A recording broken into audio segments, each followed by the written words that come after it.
আমি অতীতের কোনো সমালোচনা করতে চাই না, তবে একটি কথা বলবো, সারা পৃথিবী ব্যাপী যে প্যান্ডেমিক গুলি শুরু হয়ে যায়, এই যে যেমন মিজেলস, রেবেলা, এটা একটা ভয়াবহ রোগ, করোনার চেয়ে কোনো অংশে কম না, এবং বাচ্চাগুলি বিশেষ করে আমাদের ভবিষ্যৎ প্রজন্ম যে কষ্ট পায়, যেভাবে মৃত্যুর করে ঢলে পড়ে, এটাকে খুব মিসহ্যান্ডেল করেছে অতীতের সরকারগুলি।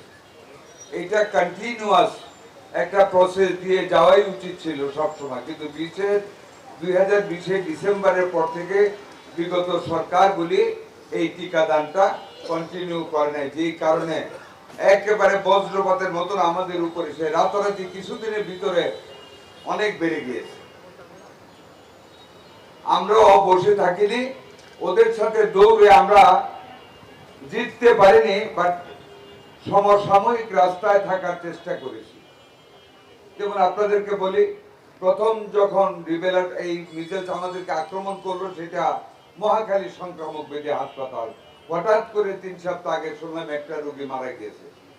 রাতের তখন 1টা বাজে, আমি গেলাম, আমার ডিজি প্রভাত সাহেব গেলেন, জাহিদ সাহেব গেলেন, আমাদের সচিব সেই দিনই না পরের দিন আমাদের সচিব সাহেবও গেলেন। রাত্রে গেলাম, রুগীটা কেন মারা গেল পাইলাম, আইসিইউর অভাবে মারা গেল। একটা আইসিইউ এই হাসপাতালে আছে, ওইটা ওয়ার্ল্ড ব্যাংকের করা ছিল একটা প্রজেক্টের অধীনে, প্রজেক্ট বন্ধ, আইসিইউ বন্ধ। উপরে উঠলাম, সবাই দেখলাম কন্ডিশন ভালো, ডাক্তার দিতে হবে, কিছু রিনোভেট করতে হবে। 18 ঘন্টার ভিতরে আমরা সেই আইসিইউ আল্লাহর মধ্যে চালু করেছি। এরপর থেকে আমাদের ওইখানে আর কোনো অসুবিধা হয় নাই। তারপরে যে দুঃখজনক রিপোর্টটা, রাজশাহী 11 দিনে 33টা বাচ্চা আমার মারা গেছে, আমার কলজা ভাইটা গেছে খবর শুনে। ওইখানে আইসিইউ আছে, ভেন্টিলেটর নাই, যেটা দিয়ে অক্সিজেন দিতে হয়।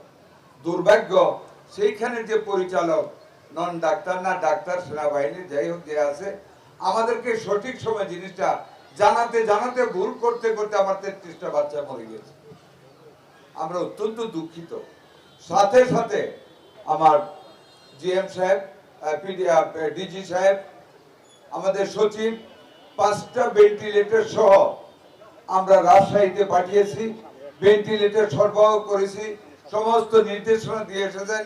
আলহামদুলিল্লাহ এখন ভালো চলতেছে। এরপরে আমাদের আর মানে প্যানিক ভাবে আর কোনো মৃত্যুর ঘটনা ঘটেনি।